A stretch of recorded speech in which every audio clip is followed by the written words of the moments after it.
মহাত্মা গান্ধীর চরিত্র নিয়ে এবার বায়োপিকে অভিনয় করবেন মনোজ বাজপাই। চলুন জেনে আসি বিস্তারিত।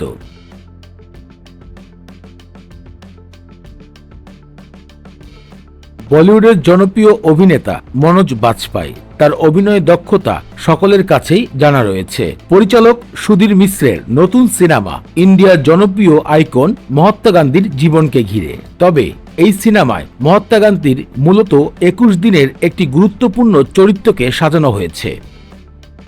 মহাত্মা গান্ধীর যেসব বিষয় অনেকেই জানে না, সেসব বিষয় নিয়ে কাজ করতে চান পরিচালক। তিনি বলেন, একটা সময় গান্ধী পরিকল্পনা করেন তিনি দিল্লির থেকে সরে যাবেন, আর এই বিষয় নিয়ে এখন পর্যন্ত অনেকেই অজানা তথ্য রয়ে গেছে। সেই বিষয়টিকে সুন্দরভাবে সিনেমায় তুলে ধরার চেষ্টা করবেন পরিচালক।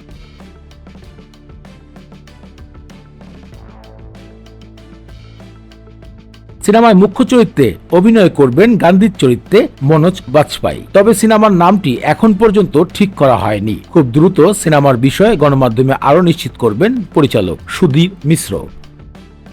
देश तो तब चलेगा जब देश के पास पैसा होगा।